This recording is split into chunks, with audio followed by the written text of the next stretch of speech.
rien ne pouvait m'être plus beau et plus aimable que le privilège que j'ai en ce matin d'ouvrir cette journée d'échange et de réflexion sur la passation des marchés publics. J'y trouve le double plaisir de me voir entouré de gens passionnés d'un avenir meilleur pour le système de passation des marchés publics et de pouvoir parler de la commande publique. Avant de continuer, permettez-moi, mesdames, messieurs, distingués invités, en cette circonstance, d'exprimer au nom de la Commission nationale des marchés publics, ainsi qu'en mon nom propre, ma profonde gratitude de vous compter parmi nous aujourd'hui. Directeurs généraux, coordonnateurs généraux, vous représentez l'autorité contractante, vous êtes un acteur important dans le système de passation des marchés publics haïtiens. Comme vous le savez déjà, un marché public est un contrat écrit, un contrat conclu à titre onéreux entre des autorités contractantes que vous représentez et des personnes publiques ou privées et qui répond aux besoins de ces autorités contractantes en matière de fourniture, de services et de travaux. Je dois aussi signaler qu'en tant qu'outil de gestion, le système de passation de marchés publics est un élément clé dans le fonctionnement des institutions du pays et pour cela, il doit contribuer à optimiser la gestion des fonds publics et motiver les mécanismes de bonne gouvernance. En tant qu'instance de régulation et de contrôle du système de passation des marchés publics et des conventions de concession d'ouvrages et de services publics, la Commission nationale des marchés publics s'est évertuée depuis sa création à mettre en place des procédures loyales, non discriminatoires et transparentes de passation des marchés publics. Ce cadre législatif et réglementaire en vigueur a pour objectifs fondamentaux la création des conditions de concurrence nécessaires pour les marchés publics. Donc, quand nous parlons de conditions de concurrence nécessaires pour que cela soit attribué sans discrimination et favoriser une utilisation rationnelle des deniers publics au travers du choix de la meilleure offre présentée. De manière spécifique, les procédures en vigueur répondent aux nécessités suivantes. La création d'un système compétitif récompensant les firmes les plus performantes dans leur combinaison de qualification et de prix. Deuxièmement, l'impartialité dans la sélection des fournisseurs de biens et de services. Troisièmement, la mise en confiance de la communauté des affaires et l'accroissement des règles favorables de compétitivité. Quatrièmement, l'optimisation des ressources nationales par la promotion du rapport qualité-prix de la gestion des finances publiques.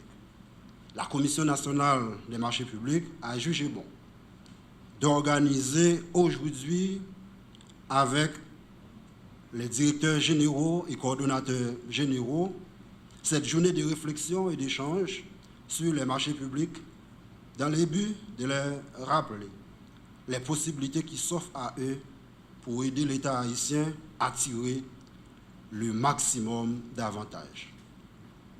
Cette session de travail s'inscrit dans le cadre d'une vaste campagne de communication et d'information financée par la Banque mondiale qui a commencé le 25 août dernier et prendra fin au mois de décembre prochain, soit décembre 2017. Elle vise les publics en général et les acteurs intervenant dans la chaîne de passation des marchés publics en particulier.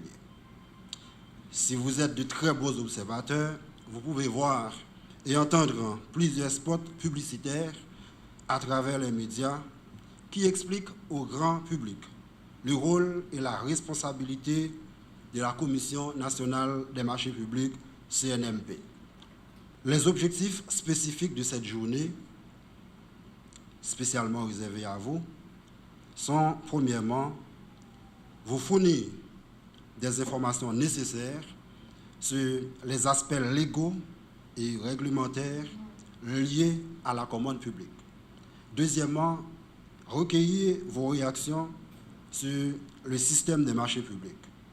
Et troisièmement, de formuler des propositions vous permettant de répondre mieux aux sous-missions des autres acteurs en parlant d'entrepreneurs et fournisseurs. La CNMP est convaincue que des efforts supplémentaires doivent être déployés pour faciliter la commande publique. Elle s'est engagée à publier plusieurs documents qui vous fourniront un certain nombre d'explications et d'éclaircissements sur des questions liées à l'application des directives. Un des objectifs majeurs de cette journée est sans doute le suivi et les conséquences qui découleront de ces échanges. Chacun devra, à partir des problèmes soulevés, réfléchir à des solutions susceptibles d'être appliquées dans un proche avenir. Mesdames, Messieurs, je vais terminer, mais je ne saurais terminer mon propos sans exprimer la reconnaissance de la Commission nationale des marchés publics et ma reconnaissance en particulier à la Banque mondiale qui a mis à contribution ses moyens financiers pour l'organisation de la campagne de communication et d'information. Qu'il me soit aussi permis de saluer avec une particulière reconnaissance le support extrêmement précieux que nous ont toujours apporté le président de la République ainsi que le Premier ministre. L'appui efficace du chef du gouvernement contribue pour une large part à faciliter l'action de la CNMP dans ses efforts pour améliorer le système de passation des marchés publics. En termes de définition, l'expression marché public peut être utilisée dans des domaines divers. Celui qui fait l'objet de notre propos, de notre débat de ce matin, lui confère le sens qui suit. Si on essaie de définir, les marchés publics, c'est un contrat écrit, conclu à titre onéreux par une autorité contractante pour répondre à ses besoins en matière de fourniture, services ou travaux. C'est un contrat écrit, à titre onéreux. L'État, les autorités contractantes, vous payez et en retour, les entreprises vont fournir le service en contrepartie de votre argent. Les marchés publics sont des contrats administratifs, c'est très formel. Le marché public n'est donc pas un acte verbal, oral, mais écrit. En outre, l'institution qui achète débourse.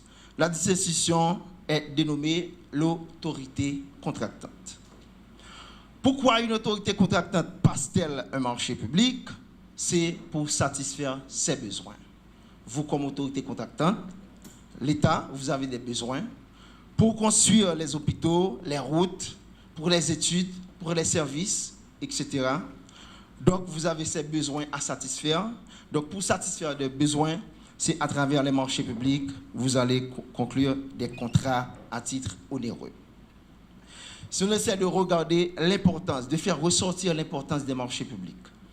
Les marchés publics sont très importants parce que les États ont besoin de se procurer des biens et services pour s'acquitter de ces missions de services publics. Construction d'hôpitaux, construction de routes. Les ressources publiques étant limitées, on a l'impression, surtout de nos jours, les ressources ont tendance à aller décrescendo. les ressources publiques, les dépenses augmentent de jour en jour. Donc, les pouvoirs publics ont tout intérêt à se procurer des biens et des services requis avec le meilleur rapport qualité-prix.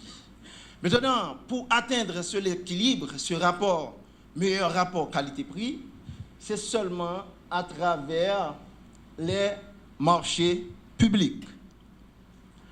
Donc, les marchés publics vont vous permettre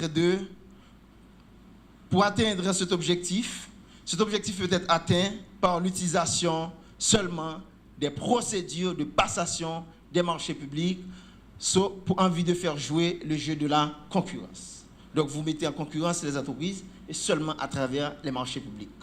Dans le langage vernaculaire, on dit « sentiment coûter cher », mais cependant, avec les marchés publics, vous pouvez acheter à moindre prix et de meilleure qualité. Donc, l'argent de l'État, les dépenses de l'État doivent être durables. C'est la durabilité de la dépense publique. Les marchés publics comme instrument de mise en valeur de la politique budgétaire de l'État, presque 50% du budget de l'État est dédié aux achats. Donc, les marchés publics, c'est comme un des piliers du développement à l'échelle nationale et locale, qui permet le désenclavement des localités, réalisation des grandes infrastructures de l'État. Les marchés publics peuvent être un levier économique puissant. Ils ont représenté environ 74 milliards de gourdes durant l'année, en 2011-2012, soit près de 13,38% du PIB. Donc, les marchés publics, c'est un véritable instrument pouvant promouvoir le développement économique du pays. Maintenant, pour atteindre ce développement, il est très important que ce système de passation des marchés publics du pays, ce système doit être efficace. Ce système doit être performant. Ce système doit être transparent.